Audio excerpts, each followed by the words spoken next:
বউ ভাতের সমস্ত কিছু তৈরি, এখন বউকে তৈরি হয়ে আর লোকজন আসা শুরু করলে ব্যাস বউ ভাতের সমস্ত কিছু তৈরি। আর এই যে বউর ঘরটা, বউর এই যে ফুলসজ্জার খাটটা সাজিয়েছে, সিম্পলের মধ্যে খুব সুন্দর সাজিয়েছে, খুব ভালো হয়েছে। আর এই যে বউ ওখানে ছবি তুলতে ব্যস্ত। আমারও ছবি তোলা হয়ে গেছে, এখন সেজেগুজে বসে আছি, যেহেতু এখন কন্যাযাত্রী লোক সব এসেছে আর কি।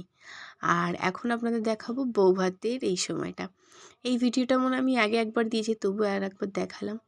আমি শাড়িটা পরিয়ে দিয়েছি নতুন বউকে। শাড়িটা পরানো কেমন আছে বলুন তো? খুব তাড়াতাড়ি, এদিকে সবাই এত তাড়া দিচ্ছে, যেহেতু বউয়ের তো ভাত কাপড়ের সময় 12টা একটা সময় থাকে, তারও তো অনুযায়ী অনেকটাই লেট হয়ে গেছিলো, যার জন্য খুব তাড়াহুড়ো করে বউকে আর কি এসে সাজিয়ে দিই।